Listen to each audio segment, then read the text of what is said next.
Hello viewers, welcome to Jabardasth blogs Anantapur. ఇక్కడ చూస్తున్నారు కదా మనకి ప్రెజెంట్ హౌస్, ఇది డూప్లెక్స్ హౌస్.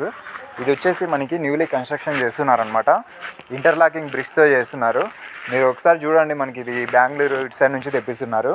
మనకి వేడిని మొత్తం అంతా మనకి కూల్గా ఉంటుంది అనమాట. మనకి అనంతపూర్ క్లైమేట్కి తగ్గట్టు ఇదైతే బెస్ట్ బ్రిక్స్ అనమాట. అనంతపూర్లో మంచిగా ఉంటుంది. వీళ్ళైతే కన్స్ట్రక్షన్ చేస్తున్నారు. వీళ్ళ కాంటాక్ట్ నెంబర్ నేను డిస్క్రిప్షన్లో ఇస్తాను. ఇదైతే మీకు ఈ బ్రిక్స్ కూడా మనకి స్టాండర్డ్గా ఉంటాయి. వర్షాలు వచ్చినా, మనకి భూకంపాలు వచ్చినా కొంచెం మనమైతే సేఫ్గా ఉంటామన్నమాట. ఇలాంటి బ్రిక్స్తో మీరు కూడా ఒక ప్రత్యేకమైన హౌస్ని నిర్మించాలనుకుంటే వీళ్ళని అప్రోచ్ అవ్వండి. మీకు ఈజీ అవుతుంది. మొత్తం అంతా ప్రాసెస్ అంతా వాళ్ళు చెప్తారు. ఇంటర్లాక్ అవుతుంది అనమాట. సిమెంట్ దీనికి ఎటువంటిది సంబంధం లేదు, అసలు అవసరమే లేదు. ఇక్కడ చూడండి, మీకు బ్రిక్స్ మొత్తం అంతా లాక్ అవుతుంది అనమాట. మీకు మొత్తం అంతా వీడియోలో ఎక్స్ప్లెయిన్ చేయిస్తాను. మన ఛానల్ని అయితే సబ్స్క్రైబ్ చేసుకోండి, లైక్ చేయండి, కింద కామెంట్ చేయండి. ఇప్పుడైతే మరి లేట్ చేయకుండా వీడియో స్టార్ట్ చేసేద్దాం. Let's watch. అక్కడ బెంగళూరులో ఉండే టీము నా కోసం ఇక్కడికి పిలుచుకొని వచ్చారు. ఉన్నారు సార్, ఇక్కడ కన్స్ట్రక్షన్ చేయాలి.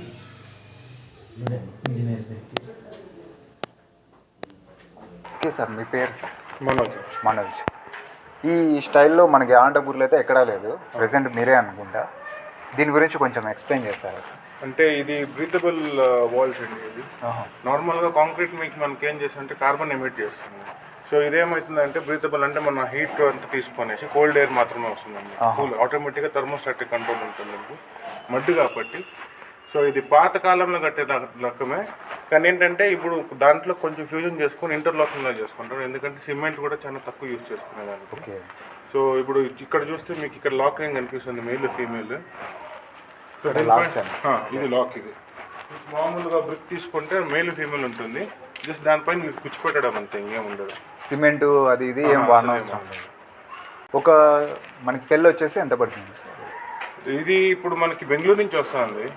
మనకి ఇక్కడికి వచ్చేపాటికే 67 రూపీస్ పడుతుంది. 67. సో దీనికి మళ్ళీ ప్లాస్టింగ్ అవసరం లేదు, ఏం అవసరం లేదు. ఇదే ఫైనల్ ప్రోడక్ట్. సిట్టింగ్ కూర్చోబెట్టడమే అంతే, కూర్చోపెట్టడమే. ఇంకేమున్నా లైట్గా పాయింటింగ్ చేసుకునే తప్పితే ఇంకేం ఉండదు. ఫినిషింగ్ ఎలా వస్తుంది సార్? ఫినిషింగ్ అంటే మీకు ఇక్కడ ఏం కనిపిస్తుంది కదా, దీనిపైన లైట్ బఫింగ్ అవుతుంది. మళ్ళీ బఫింగ్ అయినాక ఇక్కడ ఏం గ్యాప్ మనకేం కనిపిస్తుంది, దీని పాయింటింగ్ అవుతుంది. సో అప్పుడు క్లీన్గా వచ్చేస్తుంది మొత్తం. అవును, ఈ ఎడ్జెస్ ఏం వస్తుంది మనకి, ఇవన్నీ ప్లాస్టింగ్ అవుతుంది లైట్గా, ఎందుకంటే ఇవి ఆడుగా కనిపిస్తాయి కాబట్టి. ఇంక మిగతా అదేముంటుంది లోపల అయితే సిమెంట్ అయితే అవసరం లేదు. ఇక్కడ ఒకటి ప్లాస్టింగ్ ఒకటి చేస్తారు. ప్లాస్టింగ్ అంటే కార్నర్స్ మాత్రమే. సో ఇక్కడ లాకింగ్ కనిపిస్తుంది కదా, ఇది ఆడుగా కనిపిస్తుంది అనేసి దీన్ని ప్లాస్టింగ్ చేసుకుంటాం. మొత్తం ఇప్పుడైతే మొత్తం డూప్లెక్స్ అన్నారు. ఎంత ఖర్చు వచ్చింది? ఇది టోటల్ ఓవరాల్ బడ్జెట్ వచ్చేసి 95 lakhs. 95 lakhs. 95 lakhs. ఇది ఏంటంటే ఇంకోటి, ఈ బిల్డింగ్కి ఇది ఒకటే కాదు, ఇది మామూలుగా ఎక్స్పోజ్ కాంక్రీట్ అంటాం దీన్ని, పైన స్లాబ్ మీద చూస్తే. సో దీనికి మళ్ళీ ప్లాస్టింగ్ అవసరం లేదు. దీన్ని జస్ట్ బఫింగ్ కొడతాము, పాలిష్ చేస్తాము అంతే దీన్ని. పాలిష్. సో ఇప్పుడు అప్పుడేమవుతుందంటే జస్ట్ మనకి కాంక్రీట్ రిక్వైర్మెంట్ యాడ్ ఉంటుంది, దాన్నే మనం హైలైట్ చేస్తాం కాబట్టి కార్బన్ చాలా తక్కువ ఎమిట్ అవుతుంది. సో పొల్యూషన్ చాలా తక్కువ అవుతుంది. సో దాని నుంచి ఫ్యూచర్లో ఏమన్నా ఇబ్బంది అలాంటివి ఏమన్నా? అట్లాంటివి ఏం లేదు. ఇది మామూలుగా మీకు మడ్డేజ్ అండ్ స్టోనేజ్ అయినాక వచ్చినప్పుడు ఫస్ట్ కట్టుకుంటాంటాం కదా, అప్పుడు ఆ టెక్నాలజీని ఏమంటే అప్పుడు యాంటీ టర్మైట్ ఉంటాను లేదు, ఫైర్ రెసిస్టెన్స్ మడ్డు కాబట్టి సౌండ్ రెసిస్ట్ చేస్తుంది. ఇది మీకు 5 decibel వరకు మాయిశ్చర్ అనేది పట్టుకోదు. అంటే పట్టుకునేదానికే దానికి ఇప్పుడు ఈ లాక్స్ ఏముంటాయి కదా, దాని అంతా కరెక్ట్గా పాయింట్స్ ఏముంటే చేసుకునేస్తే మాయిశ్చర్ అటాక్ అనేది ఏమి ఉండదు. సో క్లీన్గా ఉంటుంది. ఎప్పటి నుంచి స్టార్ట్ చేశారు ఈ హౌస్? ఈ హౌస్ యాక్చువల్లీ లాస్ట్ అక్టోబర్లో స్టార్ట్ చేశాను, నవంబర్లో. మధ్యలో కొంచెం అదే కరోనా ఇదంతా పిల్లలంతా ఉండలేదు కాబట్టి మళ్ళీ ఇక 4 months ఆగిపోయింది. మళ్ళీ ఇంక 2 months నుంచి స్టార్ట్ చేసుకున్నాను. నార్మల్గా 8 monthsలో ముగిచ్చేసుకోవచ్చు. 8 monthsలో మొత్తం ఫుల్ బిల్డింగ్. ఇవి ఒకటే వాడచ్చా, లేకపోతే మళ్ళీ ఎక్స్ట్రా బ్రిక్స్ ఏమైనా తెచ్చుకొని వాడాలి? అట్లనేం లేదు, నార్మల్గా ఇవి మడ్ బ్లాక్సే వాడుకుంటారు. కానీ ఇప్పుడు మన కింద చూసుకుంటే ఇది కాంక్రీట్ బ్లాక్స్ ఉన్నాయి. ఇది ఫస్ట్ కోర్స్. సో ఇప్పుడు ఏమవుతుందంటే మెయింటెనెన్స్ మనం డైలీ వాడుకోవడం యూజ్ చేస్తుంటాం కదా, వాషింగ్ పర్పస్ అని. సో మనం మట్టి కాబట్టి మాయిశ్చర్ అని ఇది కాకుండా ఉండేదానికి కాంక్రీట్ వేసుకుంటాం మనం. సో ఫస్ట్ లైన్ ఒకటి కాంక్రీట్ ఉంటుంది, మిగతా సెకండ్ లైన్ నుంచి స్టార్ట్ అవుతుంది. ఫస్ట్ లైన్ స్టార్ట్ చేసుకోవచ్చు, కానీ రిస్క్ వద్దు అనేసి అంతే. దీనికి వాటర్ పెట్టుకోవచ్చు మళ్ళీ, ఎందుకంటే దీనిపైన మళ్ళీ ఒక క్లియర్ కోట్ వస్తుంది పెయింట్ లాగా, కానీ అది పెయింట్ కాదు, వేరే రకంగా అది హార్డ్నర్ వేసుకొని క్లియర్ కోట్ వేసుకుంటాము. సో అప్పుడు మళ్ళీ సేమ్ నార్మల్ వాల్స్ ఎలా ఉంటుంది అలాగే ఉంటుంది, సేమ్ యాజ్ ఇట్ ఈస్. కాకపోతే ఇంకేం ఉండదు. ఇక్కడ మనకి ఎలక్ట్రికల్ కూడా వాల్స్లోనే దిగిపోతుంది, మళ్ళీ దీనికి ఏం చేయాల్సిన అవసరం కూడా లేదు. ఈ బ్రిక్స్ దేంతో తయారు చేస్తారు సార్? 90% సాయిల్, 5% సిమెంట్ యూజ్ చేస్తారు, ఇంకా రిమైనింగ్ అది కెమికల్ ఒకటి వస్తుంది. 90% మనకి సాయిలే ఉంటుంది, ఓకే సార్. దాంట్లో 5% సిమెంట్ యాడ్ చేసుకుంటారు, ఇంక 5% కెమికల్ ఉంటుంది వాళ్ళు. దాంతో చేసుకొని హైడ్రాలిక్ ప్రెస్తో ప్రెస్ చేస్తారు. Hydraulic press. సో హైడ్రాలిక్ ప్రెస్తో చేస్తే అప్పుడేమవుతుందంటే దీని లెంత్ స్టాండర్డ్ ఉండదు, 10 నుంచి 12 ఇంచెస్ దాకా ఉంటుంది, కానీ విడ్త్ మళ్ళీ థిక్నెస్ ఏముండో అవన్నీ కామన్గా ఉంటుంది. బెంగళూరులోనా సార్ మొత్తం అంతా ఇది? ఇదంతా బెంగళూరు, ఆనేకల్ తాలూకు నుంచి వస్తుంది. ఇంపోర్టింగ్ మనకి 67 రూపీస్, ట్రాన్స్పోర్టేషనే మనకి 13 రూపీస్ పడుతుంది. సేమ్ ఇదే ప్రోడక్ట్ వేరే దగ్గర కూడా ఉంది, కానీ అది ఆ క్రాక్స్ అని చెప్పారు కదా, అవునవును సార్. సో అక్కడంతా వస్తుంది, మంగళూరు సైడ్ నుంచి తీసుకునేటవన్నీ. కానీ ఇది మనకి కేరళ నుంచి పెట్టుకున్నారు అనమాట ఇది. సో వాళ్ళు పెట్టుకున్న ఫ్యాక్టరీ అక్కడి నుంచి మనకు వస్తుంది. ఎండాకాలం ఒకటి మనకి వర్క్ అవుతుంది సార్, లేకపోతే చలికాలం ఎలా సార్? ఎక్కువ కూల్ ఉంటుందా లేకపోతే? అదే నార్మల్గా ఇది బ్రీతబుల్ వాల్స్ కాబట్టి హీట్ అనేది ఎమిట్ చేయదు. నార్మల్గా ఇది మనకి ఎండబడిన తక్షణ గోడ హీట్ అయినాక మళ్ళీ 6 o'clock అయిన తక్షణ కోల్డ్ బ్రీజ్ స్టార్ట్ అవుతుంది. సో అప్పుడు ఏమవుతుంది, అక్కడ సర్ఫేస్ హీట్ అంతా ఇంట్లోపలికి వస్తుంది, ఎందుకంటే ఇక్కడ స్పేస్ ఎక్కువ ఉంటుంది, దీని టెంపరేచర్ తక్కువ ఉంటుంది కాబట్టి. సో ఇదేమవుతుందంటే అట్లా ఇక్కడి నుంచి అవతల పోతుంది తప్పితే లోపల రాదు హీట్ అనేది అక్కడే రెజిస్టర్ అయిపోతుంది. ఓకే. చలికాలం సార్? చలికాలం అదే మామూలుగా మన అనంతపురం క్లైమేటిక్ కండిషన్కి ఇది పర్ఫెక్ట్, ఇది బాగా సెట్ అవుతుంది. ఈ సమ్మర్లో మనం ఏసీ వేసుకునేది ఎక్కువ అట్లాంటివన్నీ ఏమీ లేకపోకుండా ఇది నార్మల్గా ఇది అయిపోతుంది. సో అందుకనే ఈ బిల్డింగ్ ఎస్పెషల్లీ దీన్ని డిజైన్ చేసిన పర్పస్ అది, ఈ డబుల్ హైట్ ఇవన్నీ చేసుకునేది ఎందుకంటే మనకి సర్క్యులేషన్ ఆఫ్ ఎయిర్ కరెక్ట్గా ఉన్నాయి అంటే. సో సర్క్యులేషన్ ఆఫ్ ఎయిర్ ఉంటే ఇప్పుడు ఆటోమేటిక్ హైట్ ఎక్కువ ఉంది కాబట్టి మన హీట్ ఎయిర్ అనేది పైకి వెళ్ళిపోతుంది. దాంతోపాటు మన మడ్ బ్లాక్స్ ఏం చేసుకుంటుంది, అది కరెక్ట్గా పూర్వతం ఉంటుంది, కరెక్ట్గా క్లీన్ చేసుకుంటుంది. అవునండి సార్. ఓకే. ఎవరికైనా కావాలంటే project same as it is ఇలానే ఉంటుంది కదా సార్? మనకి ఏమన్నా వాళ్ళనేమన్నా కాంటాక్ట్ అవ్వాలంటే మీ నెంబర్ ఇస్తాము డిస్క్రిప్షన్లో, కాల్ చేస్తారా అప్రోచ్ అవుతారు. అది వాళ్ళ రిక్వైర్మెంట్ ప్రకారంగా మనకి ఏముంది, first of all face to face మాట్లాడుకొని మళ్ళీ డిజైన్ చేస్తాం. నార్మల్గానే కన్స్ట్రక్షన్ మనది ఫర్మ్ ఉంది, ఆ ఫర్మ్ పైన బెంగళూరులో టాప్ మోస్ట్ ఆర్కిటెక్చర్ అంతా వర్క్స్ జరుగుతుంది. సో ఇప్పుడు మనకి ఫ్యూచర్లో ఏమన్నా కావాలన్నా కూడా వాళ్ళ క్లయింట్ రిక్వైర్మెంట్ చూసుకొని మనం ప్రోడక్ట్ అయితే ఎండ్ ప్రోడక్ట్ అయితే ఇస్తాము. అవునండి సార్. ఓన్లీ ఇది ఒకటేనా సార్ మీరు కన్స్ట్రక్షన్ చేసేది? వేరే బ్రిక్స్ కానీ చేస్తాం, అది నార్మల్, అదే చెప్పాను కదా, నార్మల్గానే ఉంటుంది, ఏది కావాలన్నా చేసుకోవచ్చు. సో వాళ్ళ కంఫర్టబుల్ అంటే ఇది వన్ ఆఫ్ ది టైప్ అంతే. Okay sir. సో ఈ టైప్లో మన అనంతపురం ఫస్ట్ కాబట్టి చేస్తాను. Okay sir. ఇంకా బ్రిక్స్లో ఏమేమి ఉన్నాయి సార్? బ్రిక్స్లో అదే ఇప్పుడు ఇంటర్లాకింగ్లో దీంట్లోనే చాలా రకాలు వస్తాయి. దీంట్లో ఏం లేదన్నా మనకి ఒక 12 వెరైటీస్ ఇంటర్లాకింగ్ వస్తుంది. 12 వెరైటీస్ వస్తుంది. అంటే ఇప్పుడు మనకి మేల్ ఫీమేల్ ఇక్కడ బ్రిక్ చూసుకుంటే మీరు ఈ బ్రిక్, సో ఇది డ్యామేజ్ అయింది, మనం వాడతాం లేదు. ఓకే. కానీ ఇక్కడేం చూసుకుంటే ఇది మనకి మేల్ జాయింట్ ఇది. సో దీని వెనకాల వస్తుంది మన ఫీమేల్ జాయింట్ ఇట్లా. సో ఇది one of the lock purpose. ఇది ఒక టైప్. ఇది కాక ఇంకా చాలా రకాల లాక్స్ వస్తాయి మనకి, మధ్యలో హోల్ ఉండే అట్లాంటివి.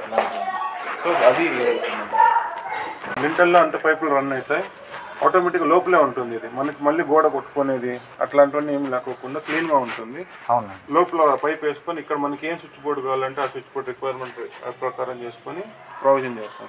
నెక్స్ట్ ఎలక్ట్రికల్ వాళ్ళు వచ్చినా జస్ట్ వైర్ లాక్కొని ఆ ప్లేట్ ఒకటి కూర్చిపెట్టడం అంతే, ఇంకేముంది పని.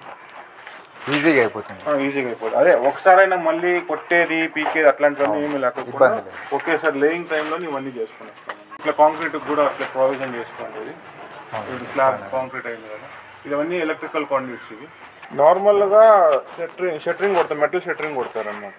సో షట్టరింగ్ కొట్టే అప్పుడు అండ్యులేషన్స్ ఎక్కువ ఉంటాయి. సో ఇవి ఎట్లుంటుందంటే ప్లైవుడ్తో కొట్టేది కాబట్టి క్లీన్గా మెజర్మెంట్ మనకు ఎట్లా కావాలంటే అట్లా చేసుకుని 4 inch కన్నా ఎక్కువ ఉండేది. నార్మల్ మనం స్టేర్ కేస్ చూసుకుంటే చాలా 8 inches 10 inches అట్లా వస్తుంది. ఇది 4 inchతో వస్తుంది. సైజ్ తక్కువ చేసుకుంటాం ఎందుకంటే జామెట్రికల్ షేప్ రిటైన్ చేసుకుంటాం కాబట్టి, ఆ షేప్ రిటెన్షన్ చేసుకుంటాం కాబట్టి అది 4 inch థిక్లోనే మనకు క్లీన్గా వచ్చేస్తుంది. వెయిట్ ఎంత పడుతుంది సార్? దీనిపైన వెయిట్ ఎంత అంటే ప్లైవుడ్ ఎంత లోడ్ నడుస్తుంటాం కదా, వెయిట్ ఎంతవరకు పట్టుకుంటుంది కెపాసిటీ? నార్మల్ ఏం స్టేర్ కేస్ ఉంటే అదే స్టేర్ కేస్, దానికి వెయిట్ గీట్ అనేది ఏమి ఉండదు. ఎందుకంటే దీంట్లో నార్మల్గా మనకి చూసుకుంటే సింగిల్ మ్యాట్ వేసుకొని స్టేర్ కేస్ చేసుకుంటాం, ఇది అట్లా కాదు, డబుల్ మ్యాట్ వస్తుంది. రీఎన్ఫోర్స్మెంట్ ఎక్కువ ఉంటుంది కాబట్టి స్ట్రెంత్ ఎక్కువ. అవునండి సార్. చెదలు పట్టడం కానీ అట్లా అంటే ఇది ప్లేవుడ్, ఇది మనకి ఇంకా కాంక్రీట్ వేసుకుంటాం పైన, ఇది ఇంకా జస్ట్ సెంటరింగ్ వర్క్ అంతే. అవునండి sir.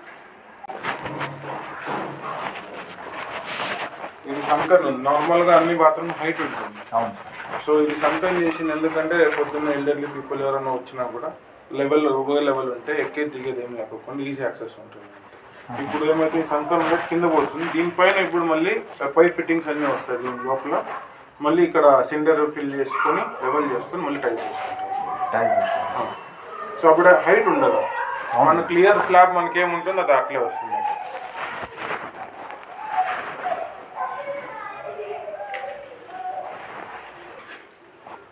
Switch boards switch boards ఇంకా జస్ట్ అనుకున్నాను వస్తుంది ఇక్కడ చేసుకుంటారు బల్బ్ ఎలక్ట్రికల్ ఇది అది స్కైలైట్, అక్కడి నుంచి సన్లైట్ వస్తుంది న్యాచురల్ లైట్. సో అదే ఎకో ఫ్రెండ్లీ అన్నప్పుడు అప్పుడే న్యాచురల్ రిసోర్స్తో మనం ఎట్లా యూస్ చేసుకుంటాం. So eco friendly. So sunlight ఇప్పుడు మామూలు బెంగళూరు అక్కడ అంతా టెంపరేచర్ తక్కువ ఉంటుంది కాబట్టి కొంచెం పెద్ద చేసుకుంటాం, ఇక్కడ టెంపరేచర్ ఎక్కువ ఉంటుంది కాబట్టి ఆ ఏరియా తక్కువ చేసుకున్నాము. సో అక్కడ నుంచి స్కైలైట్ మనకి డైరెక్ట్గా స్పాట్ లైట్ లాగా పడుతుంది. సో డే టైం మనకి న్యాచురల్ లైట్ ఎక్కువ ఇంట్లో ఉంటుంది. సో అది మొత్తం న్యాచురాలిటీతో రెడీ చేస్తున్నాం. బాత్రూమ్స్లో కూడా సన్లైట్ డైరెక్ట్ పడుతుంది. బాత్రూంలో ఇక్కడ ఆడ కట్అవుట్ ఏమి ఇచ్చినాం కదా, ఆడ స్క్వేర్గా ఉంది చూడండి, అక్కడ బాత్రూమ్ స్కైలైట్ చూడండి. నెక్స్ట్ బాత్రూంలో మాయిశ్చర్ ఎక్కువ ఉంటుంది కదా, డ్రై కాదు అవేం కాదు అంటే ఫంగస్ వచ్చేది అవన్నీ ఉంటాయి. సో సన్లైట్ పడడం వల్ల అవన్నీ ఉంటుంది. ప్లాస్టింగ్ చేసుకునేదానికి వచ్చిన వేస్ట్ ఫీడ్ చేసుకుంటాం. సో దీన్ని వాడుకుంటాం, దీన్ని మళ్ళీ వాడుకొని సేమ్ కాంక్రీట్ మిక్స్ చేసుకొని దానిపైన మళ్ళీ పాలిష్ అవుతుంది. సో అది ఎక్స్పోజ్ యూజ్ అండి సార్ దీనికి. అదే ఇప్పుడు వేస్టేజ్ ఇది, దీన్ని ఎక్కడికి వాడలేము మనం ఇది, ఎందుకంటే ప్లాస్టింగ్ టైంలో మిగిలిపోతుంది. ఇది లాస్ట్లో బిల్డింగ్లో వచ్చేది ప్లాస్టింగ్, అప్పుడు వచ్చే వేస్ట్ మళ్ళీ ఇక్కడ మనం ఏం చేసుకుంటాం చేసుకుంటాం. సో దీన్ని మళ్ళీ రీయూజ్ చేసుకుంటాం, అంటే వేస్టేజ్ చాలా తక్కువ చేసుకుంటాం. మన దగ్గర వచ్చిన ప్రోడక్ట్ని మ్యాక్సిమం దాని వరకు ఏమేమి ఉందో దాని అన్ని క్లీన్గా చేసుకొని జీరో వేస్టేజ్ అంటే.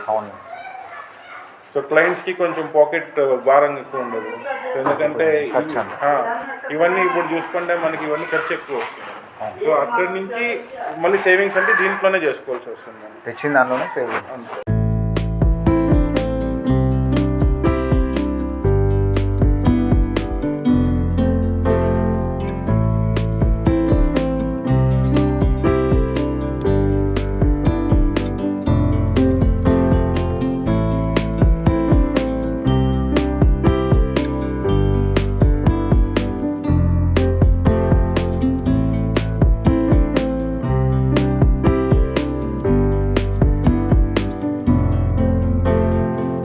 నార్మల్గా ఒక 80% వరకు మళ్ళీ దీన్నే యూజ్ చేసుకోవచ్చు.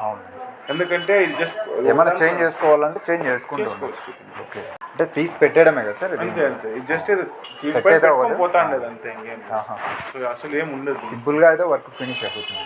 సింపుల్గా వర్క్ ఫినిష్ అవుతుంది, కానీ అదే లేబర్స్ పైన డిపెండ్ అవుతుంది. వాళ్ళకి ఎక్స్పీరియన్స్ ఉండాలి అట్ ద సేమ్ టైం ఓపిక ఎక్కువ ఉండాలి. ఎందుకంటే ఇవన్నీ ప్రతి ఒక్కటి అక్యురసీ అంటే ఇప్పుడు మనం నార్మల్ ఇంట్లో చూసుకుంటే అండ్యులేషన్స్ ఇవన్నీ వస్తూ ఉంటాయి. ఎందుకంటే వాళ్ళు యూజ్ చేసే అంటే సెటరింగ్ కానీ మెటీరియల్స్ కానీ అలా ఉంటుంది. దీనికి అట్లా కాదు, 5 mm కన్నా ఎక్కువ ఎర్రర్ ఉంటే వాల్ ఫుల్ ఇంక్లైండ్ అయిపోతుంది. సో చాలా అక్యురసీతో చేసుకోవాల్సిన పని ఇది. స్కిల్ లేబర్స్ అయితే కానీ ఫస్ట్ కోర్స్ ఇదేం పెట్టుకుంటున్నాం కదా, ఇది ఒకటే టైం పడుతుంది మనకి. ఇది సెట్ చేయడానికి ఒకటి టైం పడుతుంది, మిగిలింది ఈజీగా అయిపోతుంది. అదే నార్మల్గా ఇది ఒక లైన్ పెట్టుకునే దానికి ఈ ఫ్లోర్కి 2 days పడుతుంది, ఇది ఒక లైన్ పెట్టేదానికి. దీనిపైన పని ఇంకా 1 weekలో ఫుల్ ముగిసిపోతుంది. మొత్తం పైన ఫుల్ స్లాబ్ వర్క్ వెళ్ళిపోతుంది. భూకంపం వచ్చినప్పుడు అది చెప్పారు కదా సార్, అక్రిలిక్ రెసిస్టెన్స్ అది ఎక్కడ ఎక్కువ ఇది ఉంటుంది, అక్రిలిక్ ఏరియాస్ అది రికగ్నైజ్ అయి ఉంటుంది. అక్కడ నార్మల్గా ఇది యాజ్ పర్ గవర్నమెంట్ ఇది వాడాలని చెప్తున్నారు, ఇది సజెస్ట్ చేస్తారు. అందుకనే ఇప్పుడు చాలా దగ్గరలో ఇది స్టార్ట్ అయిపోయింది. అనంతపూర్లోనూ ఒకటి స్టార్ట్ అయింది, కానీ మడ్తో చేస్తాను లేదు వాళ్ళు, సిమెంట్తో చేస్తున్నారు. మళ్ళీ ఇక్కడ ఈడుండే సాయిల్ కండిషన్కి ఆ బ్రీతబుల్ అట్లా రాదు మనకి. బ్లాక్ Mixed సాయిల్ soil ఒకటి, వస్తుంది. ఇంకోటి అంటే స్టోన్స్ ఎక్కువ ఉంటుంది. అవునండి సార్. సో ఆ దీంతో చేసే కాదు, ఆ ఫినిషింగ్ రాదు మనకి ప్రోడక్ట్. సో అందుకనే ఇది కేరళ, తమిళనాడు ఆ సైడ్ చాలా ఫేమస్ ఇది. ఈ బ్రిక్స్ ఎక్కువ ఇదే యూజ్ bricks చేస్తారు. ఎక్కువ. ఇప్పుడు అంటే ఎందుకంటే వేస్టేజ్ తక్కువ, అట్ ద సేమ్ టైం మనకి ఫాస్ట్ ఎక్కువ, చాలా ఫాస్ట్ ఎక్కువ ఉంటుంది మనకి. లేబర్ ఓరియంటేషన్ మనకి ఏమైనా 1 year 2 years పట్టే బిల్డింగ్స్ అని 8 months 10 monthsలో ముగిసిపోతుంది, ఫినిష్ అయిపోతుంది. ఫుల్ ఫినిష్ అయిపోతుంది. ఓకే, బయట బ్రిక్స్తో పోలిస్తే ఈ ప్రైస్ ఎక్కువ తక్కువ సార్ మనకి? ఇది అంటే ఇప్పుడు బ్రిక్ ప్రైస్ తీసుకుంటే ఎక్కువ, క్వాలిటీ బ్రిక్ ప్రైస్ తీసుకుంటే ఎక్కువ, కానీ దానిపైన మళ్ళీ ప్లాస్టరింగ్ చేసుకోవాలి, క్యూరింగ్ చేసుకోవాలి, టైం ఎంత పడుతుంది, మనం లేబర్ కడతాం కదా, లేబర్కి పేమెంట్ పెడతాం, వాళ్ళకి క్యూరింగ్ అనే ఒక పర్టికులర్ వ్యక్తిని పెట్టాల్సి వస్తుంది. దీనికి ఏం అవసరం లేదు, క్యూరింగ్ అవసరం లేదు, ఏం అవసరం లేదు, డైరెక్ట్ ఫినిష్ ఖర్చు అంతా తగ్గిపోతుంది. అంతా తగ్గిపోతుంది. అదే ఇప్పుడు బ్రిక్ రేట్ తీసుకొని కంపేర్ చేసుకుంటే ఆటోమేటిక్గా ఇది తక్కువ వస్తుంది. ఫినిషింగ్ చూసుకోండి, ఇదైతే తక్కువ కనిపిస్తుంది. తక్కువ కనిపిస్తుంది. బ్రిక్ ఒకటి చూసుకుంటే మనకి ప్రైస్ ఎక్కువగానే కనిపిస్తుంది. ఓకే, మనకి ఇంకో బయట బ్రిక్స్తో పోలిస్తే అంటే మామూలుగా ఫినిషింగ్ అయ్యే వర్క్ కూడా ఇది తొందరగానే ఫినిష్ అయిపోతుంది.